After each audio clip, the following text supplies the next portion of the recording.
En los próximos minutos voy a desarrollar el tema de la manipulación del lenguaje como arma política y me van a permitir ustedes que empiece leyendo unas líneas de una de las novelas clásicas del siglo XX. Dice así: desperdigados en Londres había solo otros 3 edificios de tamaño y apariencia parecidos. Empequeñecían de tal modo la arquitectura de los alrededores que desde el tejado de las casas de la Victoria se divisaban los 4 a la vez. Eran la sede de los 4 ministerios en los que se dividía todo el sistema gubernamental. El Ministerio de la Verdad, que se ocupaba de las noticias, los espectáculos, la educación y las bellas artes. El Ministerio de la Paz, encargado de los asuntos relativos a la guerra. El Ministerio del Amor, que se ocupaba de mantener la ley y el orden, y el Ministerio de la Abundancia, que era el responsable de los asuntos económicos. Sus nombres, en nueva lengua, eran Miniver, Minipax, Minimor y Minindancia. Las palabras que acabo de leerlas, en las que se describe no una utopía de futuro, sino una distopía de futuro, corresponden a una novela que se publicó no sin poca dificultad en el año 1949 y cuyo autor era un antiguo funcionario colonial británico que respondía al nombre de Eric Blair, aunque ha pasado a la historia de la literatura con su seudónimo de George Orwell. La novela era 1984 y, al igual que Rebelión en la Granja o La Granja Animal, fue una novela que literariamente era extraordinaria, que analizaba con un estilete cortante la realidad política e incluso señalaba lo que podía ser la realidad política futura y que casi nadie quería publicar por la sencilla razón de que la crítica al sistema socialista era tan evidente que no se podía negar.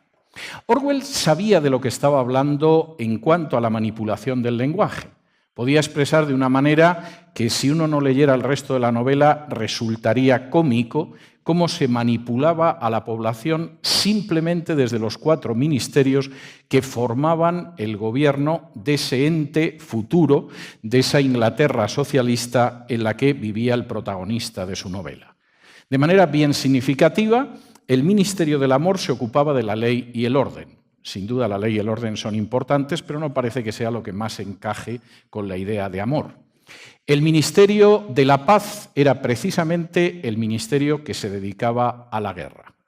El ministerio de una población de manera consciente y cruel, muerta de hambre, era precisamente el Ministerio de la Abundancia.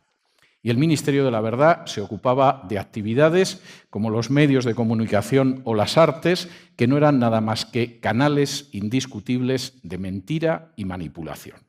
En ese sentido, la manipulación del lenguaje era tan absolutamente clara que Orwell se permitió inventar palabras como la famosa double tag o doble lengua, que permitía manipular el lenguaje para que el lenguaje dijera exactamente lo contrario de lo que se suponía que debía decir. Y, por cierto, en ese mundo en el que Orwell describía cosas extraordinarias, tengo que decir que hace unos años descubrí con enorme sorpresa que Orwell, más que inventar sobre el futuro, en muchos aspectos simplemente describía la realidad que él había vivido en España. No voy a relatar el final de 1984 porque supongo que entre los asistentes puede haber gente que no haya leído el libro y no sería elegante destriparles su conclusión. Pero para aquellos que hayan leído 1984 y que conozcan el final, tengo que decirles que la tortura pavorosa que George Orwell relata en las últimas páginas de su novela es una tortura que efectivamente se aplicó en España, que la aplicaron los agentes de Stalin y que en uno de mis libros, en Checas de Madrid, yo reproduzco gráficamente lo que es el manual del NKVD para actuar en la Unión Soviética y, por supuesto, también en España, y aparece dibujada de manera muy clara la misma tortura a la que se ve sometido el desdichado Wilson en 1984. George Orwell imaginaba el futuro, pero desde luego no imaginaba que la manipulación del lenguaje fuera un arma política. Ahí no trazaba el futuro. Describía un pasado que él había vivido en España en 1937, donde estuvo a punto de ser fusilado no por el ejército de Franco contra el que combatía, sino por los agentes de Stalin en Barcelona, y por supuesto estaba marcando algo real, una de las grandes armas desde el siglo XX para conseguir someter a los demás políticamente es la manipulación del lenguaje. En los próximos minutos quisiera detenerme en algunos de los movimientos ideológicos que han utilizado esa manipulación del lenguaje, esa doble lengua, esa desvirtuación de la realidad para poder avanzar en términos políticos. Y en ese sentido son algunos de ellos anteriores a Orwell, pero orwellianos hasta la médula, y otros posteriores a Orwell y parece ser que discípulos aprovechados. En primer lugar, la utilización, la manipulación del lenguaje como un instrumento político que va más allá de la mera propaganda y que acaba convirtiéndose en un sistema entretejido de enorme coherencia, de un peso absolutamente irresistible, se produjo con el marxismo-leninismo. Subrayo lo de marxismo-leninismo porque, a fin de cuentas, Lenin era un hereje marxista, enmendó la plana de Marx en algunos aspectos y, por supuesto, lo hizo convencido de que mejoraba la táctica y la estrategia del filósofo alemán. Y en ese sentido, los aportes de otros autores a Lenin, como es el caso, por ejemplo, de Nechayev, no son en absoluto pequeños ni desdeñables. Lenin estaba reformando, recreando el marxismo y permitiría que efectivamente llegara al poder. Y ahí ciertamente parece bastante claro que concibió algunos aspectos de la manipulación del lenguaje como instrumento político. Por ejemplo, el bolchevismo creó por primera vez un término que todavía hoy resulta indispensable en ciencia política, agitprop, agitación y propaganda. Lo que tenía que servirse a las masas no era información, no era educación, no era ni siquiera concientización, lo que había que servir era agitación y propaganda, siguiendo el principio claramente leninista de que la mentira es un arma revolucionaria. Y esto implicó la manipulación del lenguaje desde distintos puntos de vista. Por ejemplo, el marxismo-leninismo consiguió crear palabras mordaza, una forma de manipulación del lenguaje que sigue teniendo un enorme éxito a día de hoy. Había palabras que inmediatamente silenciaban a cualquier persona que quisiera debatir o discutir la situación política que existía, las medidas que se pudieran tomar, etcétera, etcétera. Las palabras mordaza de Lenin inicialmente, que podían ser lo mismo lacayo, que pequeño burgués, que guardia blanca, se encontraron en algún momento con innovaciones verdaderamente extraordinarias, como el uso del término fascista en un sentido totalmente negativo. Tengo que decir que en términos reales el fascismo es un movimiento político de carácter socialista y nacionalista, fundado por el italiano Benito Mussolini y que tiene unas consecuencias, una definición y unos límites muy claramente fáciles de delimitar. Lo que tuvo, sin embargo, muy claro el marxismo-leninismo a partir de Stalin es que eso era indiferente. Fascismo era la palabra mordaza que permitía manipular el lenguaje y silenciar, denigrar y condenar a la muerte civil y quizá a la muerte física a aquellos que no estuvieran dispuestos a rendirse al estalinismo. Fascista, por supuesto, era Mussolini, que lo era. Fascista, por supuesto, era Hitler, que no era exactamente fascista, pero que tenía muchos puntos de paralelo con el fascismo italiano. Lo podían ser otros movimientos que sí se consideraban herederos de Mussolini. Pero fascistas eran también los socialdemócratas alemanes, que no estaban dispuestos a rendirse a las órdenes de Stalin. Y de manera claramente miope, pero innegablemente manipuladora, la llegada al poder en 1933 de Hitler vino facilitada por el hecho de que los socialdemócratas alemanes se convirtieron en socialfascistas por obra y gracia de los agentes de Stalin. Las palabras Mordaza, y vamos a ver alguna más en el futuro, funcionaron. Y funcionaron además de tal manera que hoy en día fascista es cualquiera que se oponga a supuestos, presupuestos o compuestos de la izquierda. Y en ese sentido fascista puede ser Margaret Thatcher, George Bush, Ronald Reagan o, en fin, si ustedes se ponen, hasta el Papa Juan Pablo II. En última instancia, cualquiera que no encaje en esa visión. Y sigue siendo una palabra que asusta mucho, por ejemplo, en mi país. Cualquier persona liberal o conservadora al que tachen de fascista, es posible que al menos por unos minutos consigan imponerle un silencio verdaderamente amargo y sepulcral. El marxismo-leninismo no solamente inventó esas palabras mordaza, no solamente constituyó la idea de agitación y propaganda, es decir, manipular el lenguaje para engañar, sino que además supo crear organizaciones de manipulación masiva. Por ejemplo, la creación de organizaciones pantalla. Esas organizaciones que en su momento siempre firmaban manifiestos de intelectuales y artistas en favor del gobierno de Stalin, supuestamente democrático y liberal, y crean que no exagero cuando utilizo los términos, estoy diciendo la definición que algunos de los que viajaban a la Unión Soviética daban después del gobierno de Stalin, organizaciones pantalla que decidían quién era intelectual y quién era simplemente reaccionario, organizaciones pantalla que decidían cuál era la ortodoxia artística, de manera que determinados autores estaban condenados, como podía suceder con escultores o pintores, y, por supuesto, organizaciones pantalla que siguen actuando a día de hoy. Espero que nadie se ofenda, pero cuando yo veo a ciertas personas firmar un manifiesto, y me da lo mismo que sea Michael Moore que Rigoberta Menchú, me echo a temblar. Porque no es nada más que la vieja organización marxista, leninista, stalinista de manipulación de la verdad a través de manifiestos intelectuales o de creaciones de organizaciones pantalla.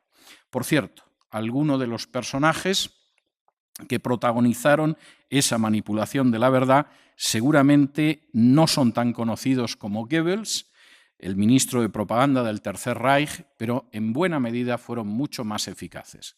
Casi todo el mundo conoce al doctor Joseph Goebbels, lo asocia con la manipulación y la propaganda sucia y casi nadie conoce a Willy Münzberger. Bueno, Willy era también alemán, era comunista, trabajó para Lenin, trabajó para Stalin y créanme ustedes que Goebbels a lo más que llegó fue alumno aventajado del buen Willy, al que por cierto casi nadie llegó a conocer y supo crear las categorías de la manipulación del lenguaje con fines políticos. En segundo lugar, y siguiendo la estela de lo que es ese marxismo-leninismo, y dentro de esa manipulación del lenguaje está lo que algunos han decidido denominar neosocialismo, socialismo del siglo XXI o bien populismo. Es decir, distintos regímenes de orientación izquierdista surgidos en Hispanoamérica después del Foro de Sao Paulo, donde de alguna manera se pretende mantener un lenguaje de izquierdas, aunque en la práctica tengo que decir que algunos de ellos están en términos estrictos, no pretendo utilizar una palabra mordaza, no pretendo denigrarlos, describo, algunos de ellos están mucho más cerca del fascismo de Mussolini que del marxismo-leninismo. Por ejemplo, el régimen chavista de Venezuela. En 1991 cayó la Unión Soviética. No fue el final del uso del lenguaje manipulado con finalidades políticas, no fue el final de las dictaduras de izquierdas, fue simplemente la mutación. Y tengo que decir que en el caso de esos regímenes a los que se unió la vieja dictadura castrista en Cuba, pero que incluía a una dictadura no tan vieja de corte sandinista en Nicaragua, y por supuesto los regímenes de Bolivia, de Ecuador. En estos casos, verdaderamente el elemento orwelliano es casi radiográfico.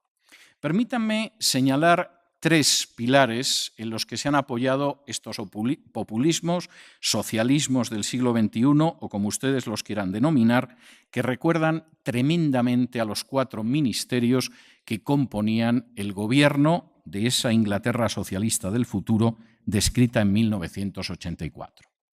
El primero de esos pilares ha sido la insistencia por parte de todos estos gobiernos en que la guerra es la paz. Y curiosamente, a pesar de que todos ellos han insistido, el caso de Cuba es añejo, pero habría que añadir la Venezuela de Chávez, habría que añadir la Nicaragua de Daniel Ortega, habría que añadir la Bolivia de Evo Morales o el Ecuador de Correa, en que todos son grandes defensores de la paz. Lo cierto es que en términos generales son regímenes que solo se mantienen sobre la base de un ejército politizado y del ejercicio de la violencia. Efectivamente, la guerra es la paz. Y en ese sentido no hay que engañarse para ver lo que mantiene en pie todavía a las dictaduras de Cuba, de Venezuela y de Nicaragua. Un ejército que no es el ejército nacional, sino un ejército que fundamentalmente es la columna vertebral del régimen y la garantía de que cualquier intento de disidencia será reprimido con sangre, como hemos tenido ocasión de ver en los últimos meses en la cercana Nicaragua. Castigar, por el contrario, a aquellos que han sometido a naciones a la violencia, como es el caso de los narcoterroristas de las FARC en Colombia, mostrarse contrario a la capitulación frente a esa guerrilla es considerado un ataque a la paz. La guerra es la paz. Es Orwell. Es el gobierno de varias de las naciones de Hispanoamérica. En segundo lugar, y dentro de la manipulación del lenguaje con fines políticos, realizada por esas dictaduras populistas, socialistas del siglo XXI, o como ustedes quieran llamarlas, la miseria es la justicia de los pobres. A finales de los años 80 tuve ocasión de publicar algunos artículos sobre la base de los datos que se podían publicar ya en la Unión Soviética, aprovechando la apertura, la glasnost, que vino de la perestroika de Gorbachov.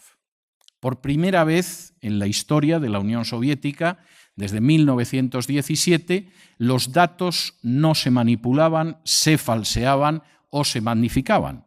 Por primera vez la prensa empezó a hablar de lo que sucedía en los hospitales psiquiátricos, de lo que pasaba en los hospitales, de lo que acontecía en las residencias de ancianos y de cómo no funcionaba el sistema social soviético. Y las cifras eran verdaderamente escalofriantes, en algunos casos dignas de naciones del tercer mundo.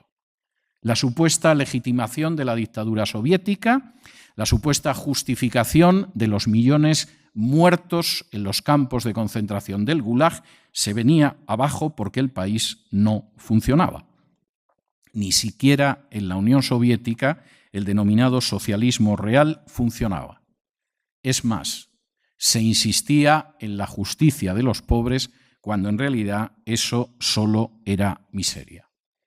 Y por supuesto, un caso mucho peor y que además ha pervivido a la caída del muro de Berlín es el de Cuba, y es algo que se sigue multiplicando en estos regímenes. En términos generales, lo que se presenta como la justicia de los pobres no es nada más que la miseria de las poblaciones que surge de estos mismos sistemas. Y, por favor, no nos engañemos. La culpa de la miseria en Hispanoamérica no la tiene el sistema capitalista, aunque solo sea porque en Hispanoamérica rara vez ha habido libre mercado, rara vez ha habido libre competencia, rara vez ha habido independencia judicial y rara vez los beneficios no han seguido el sistema colonial. Es decir, los beneficios económicos derivan no de la libre competencia y del libre mercado, sino de la cercanía del poder. Algo que, por cierto, Daniel Ortega en su segundo mandato ha comprendido como pocos. En ese sentido, y de nuevo la idea es bastante clara, el segundo pilar de la manipulación del lenguaje, los populismos, en el socialismo del siglo XXI, es que la justicia de los pobres, lamentablemente, lo que oculta es la miseria de los pobres y de los que no lo eran antes de la revolución. El tercer pilar es que las tinieblas son la luz. Y de nuevo, aquí nos encontraríamos ante un proceso orwelliano. Posiblemente no es tan extraño que en esos populismos efectivamente las tinieblas se presenten como luz, A fin de cuentas, Hispanoamérica ha padecido durante décadas el martilleo de consignas como la opción preferencial por los pobres. Y hay que reconocer que para cualquiera que haya leído a los teóricos de la teología de la liberación, esto no puede ser sorprendente. Quien leyera en los años 80 el libro de un franciscano brasileño llamado Frei Beto y titulado Fidel y la Revolución, encontraría no un análisis de la dictadura castrista a la luz de la Biblia, encontraría más bien cómo manipular los evangelios, especialmente para justificar la peor dictadura que había sufrido hasta la época Hispanoamérica. Quien leyera a los hermanos Boff, no solo Leonardo, que últimamente anda hablando de la diosa madre Tierra y de Gaia y de cosas parecidas, sino también a Clovis, por ejemplo, su manual Cómo hacer teología de la liberación, recordará que efectivamente dice que el texto que se utiliza para hacer teología de la liberación es la Biblia, pero aplicándole la metodología marxista. Yo tengo serias dudas de que Leonardo Boff haya leído en toda su vida a Marx. Les soy absolutamente sincero. Creo que su marxismo es una especie de marxismo-leninismo de tercera categoría, más cercano a lo que haya podido ir a los castristas cubanos o a los sandinistas nicaragüenses. Pero en cualquier caso, sus pretensiones eran que la teología se hacía sobre la base de la Biblia más los instrumentos de análisis del marxismo. Y posiblemente en ningún país ha funcionado más esa manifestación de las tinieblas como la luz que en Nicaragua, quizá porque Nicaragua durante más de 40 años ha sido el tubo de ensayo de la teología de la liberación. Hay cosas en Nicaragua que realmente exigirían el talento literario de Miguel Ángel Asturias o de Gabriel García Márquez como para poder creer que no son falsas, y la verdad es que son verdaderas. Que el personaje más importante de la clase política nicaragüense sea una mujer como Rosario Murillo, esposa de Daniel Ortega, que aparte de ferviente católica es bruja, entiendan esto no en un sentido peyorativo que no me permitiría nunca al hablar de una mujer, sino porque pertenece a la junta directiva de una organización internacional de brujas, lo que explica, por ejemplo, los brazaletes que suele llevar, que sea una persona que al mismo tiempo que se dedica a lanzar hechizos públicos o maleficios públicos sobre los enemigos de su marido, afirme que la Virgen ilumina a Daniel Ortega, que haya conseguido algo tan extraordinario como que el gran opositor de la dictadura sandinista en los 70, el cardenal Obando, acabara siendo un pilar de la dictadura sandinista, que haya logrado que efectivamente el lema que define a la dictadura sandinista sea «Viva Nicaragua cristiana y socialista», que nos diga que en realidad lo que vive Nicaragua es la revolución del amor, y que se haya preocupado de que veamos al dictador Ortega yendo a misa todos los domingos, si eso no es una presentación de las tinieblas como luz, sinceramente yo tengo serios problemas para saber qué ejemplo podría ser mejor. En ese sentido, los populismos, las dictaduras del siglo XXI, el socialismo del siglo XXI ha conseguido manipular el lenguaje de una manera que resulta absolutamente aterradora. La guerra es la paz, la miseria es la justicia, las tinieblas son la luz e incluso la luz espiritual. El tercer ejemplo de manipulación del lenguaje, en el que me voy a detener, pero tengo que reconocer que me voy a detener de manera breve porque me temo a mí mismo, es el de la manipulación del lenguaje llevado a cabo por los nacionalismos. El general de Gaulle, nada sospechoso de odiar a su patria, más bien héroe nacional francés, decía que hay una diferencia esencial entre un nacionalista y un patriota. El patriota ama a su patria por encima de las demás. El nacionalista odia a todas las patrias que no son la suya. Creo que es una de las definiciones más exactas que diferencian a un patriota de un nacionalista. Y cuando uno recuerda que Jefferson dijo que el mejor patriota siempre era el disidente, realmente uno acota, a mi juicio de manera correcta, lo que esto significa. El nacionalismo, de manera general, ha articulado discursos de manipulación del lenguaje sobre dos ejes: el victimismo y la superioridad nacional supuesta. Y en ese sentido, el lenguaje nacionalista siempre hace referencia a agravios, a veces reales, la mayor parte de las veces exagerados e incluso supuestos, y por supuesto a la idea de la propia superioridad frente a aquellos que nos han agraviado. Hitler podía apelar al Tratado de Versalles para decir no solamente que eran agravios injustos, y parte de razón tenía, sino además señalar que eran más injustos por el hecho de que los alemanes eran muy superiores a sus enemigos franceses, no hablemos ya de los enemigos del este de Europa, y por lo tanto eso tenía que llevar a un revanchismo. Pero eso ha sucedido no solamente con grandes naciones históricamente como Alemania, sino con pequeñas naciones artificiales. Es un gran problema europeo en estos momentos.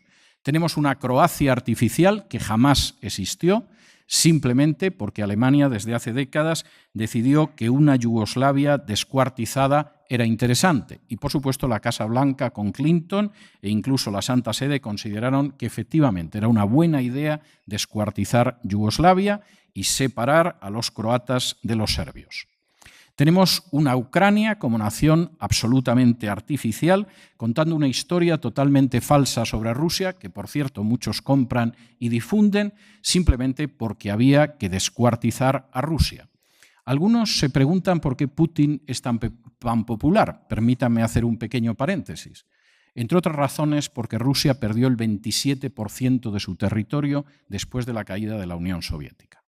Pregúntense cómo se sentirían ustedes si Guatemala perdiera el 27% de su territorio en favor de alguna de las naciones limítrofes o se creara alguna nación independiente en Guatemala, por ejemplo, de indígenas, que a fin de cuentas no han terminado muchas veces de encajar en el conjunto nacional. Y no les quiero hablar del caso catalán o vasco porque puedo ponerme a llorar en estos momentos. En el caso de Cataluña, hace apenas unos días en España se celebraba un congreso de historia catalana pagado con el dinero de los contribuyentes, donde los asistentes han podido saber que el Quijote se escribió en catalán, porque Cervantes era catalán, que Leonardo da Vinci nació en Cataluña y pintó la Gioconda en Cataluña, que Erasmo de Rotterdam en realidad nunca fue de Rotterdam ni holandés, porque era catalán, y que incluso Santa Teresa de Jesús, nacida en Ávila y castellana hasta las trancas, también era catalana. Como ustedes comprenderán, a partir de aquí uno puede reivindicar lo que quiera, manipular el lenguaje y exigir cualquier cosa. Ese nacionalismo y esa manipulación del lenguaje con finalidades políticas es el responsable directo de 2 guerras mundiales. Algo que sería prudente recordar, aparte de otros males sin cuento. Y a fin de cuentas no debería sorprendernos porque a inicios de los años 30 un cabo austriaco condecorado 2 veces durante la Primera Guerra Mundial, que se llamaba Adolf Hitler, utilizó un lema electoral que era «Votat sentimiento». Lo que el cabo austriaco no se podía imaginar es que unas décadas después ese votat sentimiento sería repetido como lema electoral por Carod Rovira, dirigente máximo de la Esquerra Republicana de Cataluña. Finalmente, la manipulación del lenguaje da para mucho y, como Orwell señalaba, si efectivamente conseguimos tocar los sentimientos, no cabe la menor duda de que todo va a funcionar bien. El cuarto sector político en el que me quiero detener, relacionado con esa manipulación del lenguaje por razones políticas, es la ideología de género. La ideología de género ha conseguido, de una manera que desde luego muestra hasta qué punto es fácil manipular a las poblaciones, ha conseguido unir a la izquierda y a la derecha. Inicialmente surgió dentro de la izquierda, y surgió dentro de la izquierda buscando algún proletariado que sustituyera un proletariado que ya no existía en Europa Occidental. Y, por supuesto, ese proletariado podían ser las mujeres, podían ser los homosexuales y, en los últimos tiempos, además, son los inmigrantes africanos. Pero la ideología de género, sobre todo como consecuencia del impulso de otros movimientos políticos, ha terminado convirtiéndose en algo que va mucho más allá de la izquierda y que desde luego es asumido también por la derecha. Tengo que decir, y no desearía ser ni mucho menos ofensivo con esto, que la ideología de género me parece de una debilidad en términos intelectuales que prácticamente raya con la estupidez. Por supuesto, la ideología de género utiliza palabras mordaza.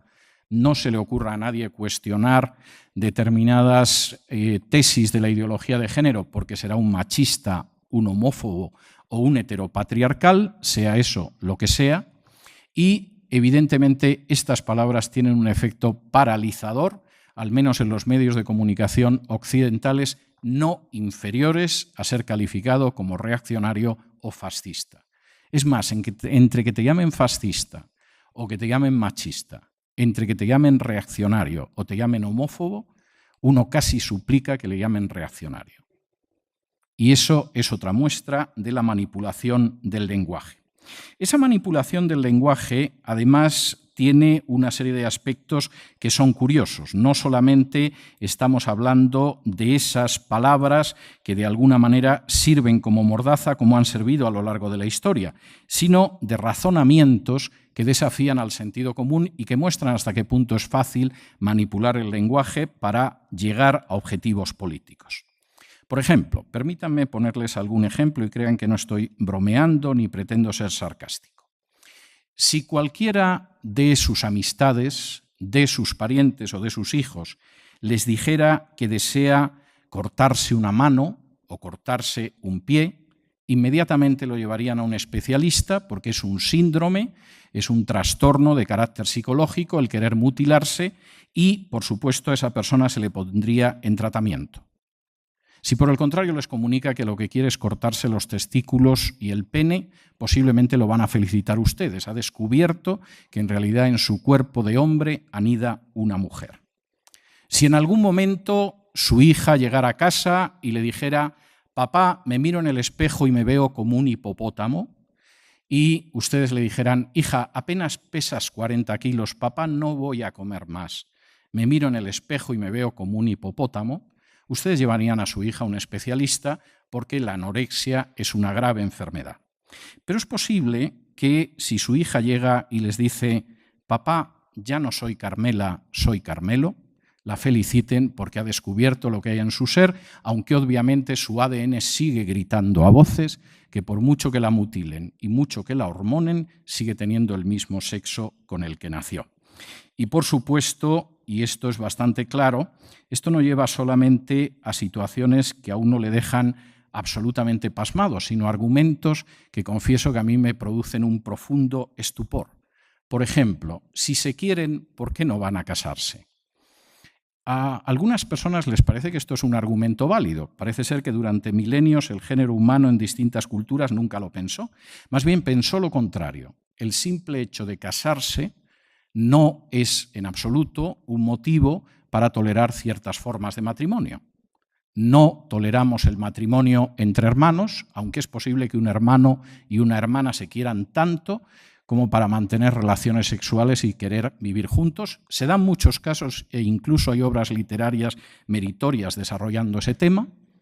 Por supuesto, no consideramos que puedan casarse un padre y una hija o una madre y un hijo. Eso para las tragedias griegas está bien. Pero evidentemente consideramos que no es suficiente como para dinamitar la institución del matrimonio y, sin embargo, hemos aceptado que eso es lógico. Por supuesto, en el punto al que hemos llegado en Europa, y se lo puedo anunciar, ya en los últimos meses se nos está anunciando que no solamente el matrimonio entre dos personas del mismo sexo es deseable, en los países en los que se ha legalizado, sino que además el sexo con niños es totalmente tolerable, incluso deseable. Y el argumento es muy claro. ¿Quién va a adiestrar mejor sexualmente a un niño que un adulto? Y la pregunta es, ¿por qué tiene que adiestrar sexualmente a un niño ningún adulto? Aunque fuera la tesis que sostenía Michel de Foucault y que, por supuesto, además lo hacía sin ningún problema en programas de radio y televisión. Y las plataformas partidarias de las relaciones sexuales con niños porque se supone que si un niño de 6 años puede decidir cambiar de sexo, ¿por qué no podría tener relaciones sexuales con un adulto?, forman parte de esa ideología de género. Ideología de género, por cierto, liberticida como todas las ideologías que en un momento determinado manipulan el lenguaje. Ninguna ideología que manipula el lenguaje sistemáticamente cree en sus posiciones y mucho menos en que van a ser aceptadas masiva y responsablemente por la sociedad, aunque tenga un aparato colosal de propaganda. Es verdad que mucha gente se dejó manipular en la Rusia soviética, pero hubo que mantener un gulag donde se explotaba como esclavos a millones de personas y donde se fusiló a millones de personas, porque si no, eso no se podía mantener. Es verdad que mucha gente fue entusiasta del nacionalismo de Hitler, pero lo primero que hicieron fue crear una red de campos de concentración como la red de campos de concentración soviética, porque es que hay gente que sigue teniendo la pésima manía de pensar por su cuenta. Es cierto que el aparato de propaganda que puede haber en Nicaragua, en Cuba, en otras dictaduras populistas, es poderoso, procura expulsar cualquier voz disidente. Pero desde luego las cárceles castristas no se van a abrir por mucho que controlen la información. Saben que hay gente que seguirá pensando. Y en el caso de la ideología de género, después del avance de ciertas novedades legales sin paralelo en la historia de la humanidad, está, por supuesto, el castigo de los disidentes, las denominadas leyes antidiscriminación por razón de género. Si las leyes antidiscriminación por razón de género fueran leyes antidiscriminación por razón de género, quien ahora se dirige a ustedes sería el primero en apoyarlas. Si efectivamente esas leyes castigaran el hecho de que se pudiera discriminar a una persona por su sexo, por su inclinación sexual, por su vida privada, estaría totalmente a favor de esas leyes. El problema es que las leyes de antidiscriminación por razón de género son leyes de inquisición y de castigo frente a aquellos que no se arrodillan ante la ideología de género. En el caso de España, para que vean que no tengo especial interés en cargar contra otras naciones europeas, estas leyes, que rigen en 11 de las 17 comunidades autónomas españolas, en un primer momento castigan a aquellos profesores que no difundan la ideología de género con el hecho de la suspensión laboral. A continuación, los castigan con el hecho de expulsarlos de su puesto de trabajo. Si siguen, por lo visto, en esta línea, por cierto, ya hay directores y profesores de colegios en España que han perdido su puesto porque decidieron que no tenían ninguna obligación moral de adoctrinar en la ideología de género a los alumnos. Si persisten en esto, pueden acabar hasta 2 años en prisión. La policía del pensamiento, de la que hablaba Orwell, desgraciadamente no es algo falso. Y la manipulación del lenguaje para acabar imponiendo ideologías liberticidas es una realidad. Y, por cierto, tengo que ir todavía más lejos. Ha llegado hasta tal punto que para un sector de la sociedad el hecho de suscribir o no la ideología de género es equivalente a respetar o no los derechos humanos. Y esto ha sido también captado por algunos de los populismos hispanoamericanos que en la reforma de la Constitución cubana, donde no se habla de suprimir la pena de muerte, ni de acabar con la censura de prensa, ni de permitir la libre expresión, ni de que haya elecciones libres, ni cosa parecida a ninguna libertad ni ningún derecho humano, una de las reformas va a ser que el matrimonio dejará de ser entre un hombre y una mujer para ser entre cualquiera 2 personas. Los castristas pueden ser criminales, pero nunca han sido estúpidos. Y saben que en esa triste Comisión de Derechos Humanos de Naciones Unidas ahora mismo es mucho más importante la adopción, por ejemplo, de niños por parejas homosexuales que el hecho de que los disidentes se sigan pudriendo de manera miserable y criminal en las mazmorras del régimen cubano. ¿Qué tenemos que hacer frente a esto? Y, por cierto, les adelanto que voy concluyendo. Pues, en primer lugar, ser conscientes del problema frente al que nos encontramos. Por cierto, problema, tengo que decirles, agudizado por el uso de las redes sociales. Yo soy un entusiasta de las redes sociales. Si no hubiera redes sociales, no habría 600.000 personas al día más o menos que escuchan mi programa de radio. Pero las redes sociales se han convertido también en campos de linchamiento de los disidentes.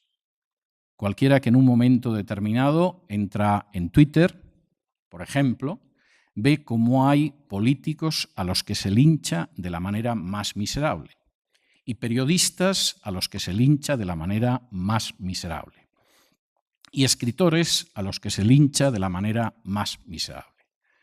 Y se hace manipulando el lenguaje con finalidades políticas. Frente a esto, hay que adoptar una conducta que desde mi punto de vista es clara. En primer lugar, tenemos que pensar. Esto parece una obviedad, pero crean ustedes que no es algo tan claro en una sociedad donde la manipulación del lenguaje es cada vez más extensa.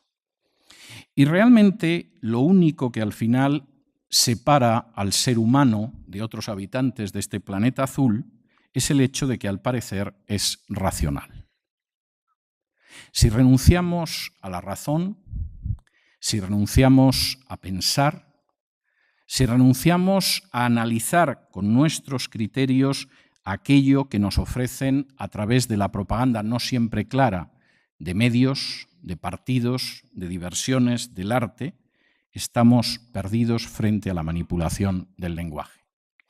Hay un pasaje que algunos consideran, un pasaje del Evangelio que algunos consideran especialmente bucólico, en el cual Jesús hace una referencia a mirad a las aves del cielo y a los lirios del campo. Y esto suena muy pastoril, ¿no? Uno se tumba, ve las aves del cielo, los lirios del campo.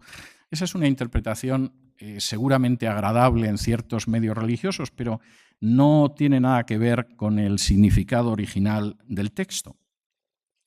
Jesús está apelando a la gente a que se detenga, observe lo que le rodea y saque consecuencias.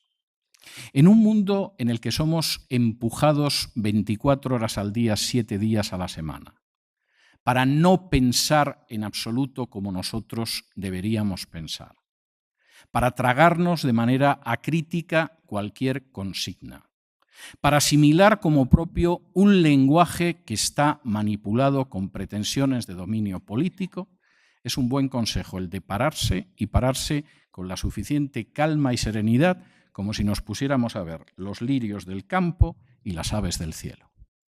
Porque si efectivamente la prisa es algo que marca nuestra vida y si acabamos tragando todo aquello que nos ofrecen, manipulado lingüísticamente, estamos destinados a ser esclavos.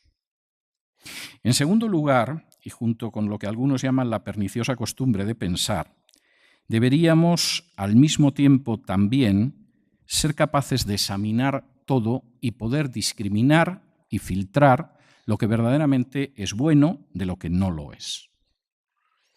Sé que esto exige un cierto esfuerzo intelectual y sé que hay gente que se siente muy mal si tiene que realizar un esfuerzo intelectual, pero verdaderamente no tenemos otro camino si queremos conservar la libertad.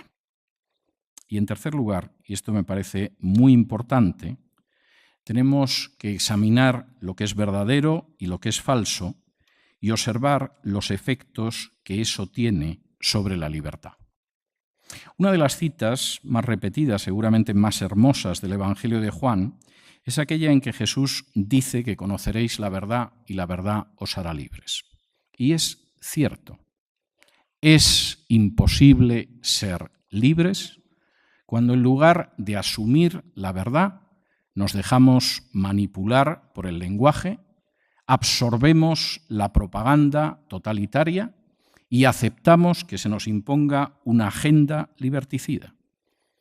Necesariamente tenemos que pensar, examinar y finalmente observar los efectos de cualquier acción social, política y económica sobre la libertad. Para algunos de nosotros la libertad es extraordinariamente importante. No puede ser suprimida supuestamente para implantar la justicia, porque no hay justicia sin libertad.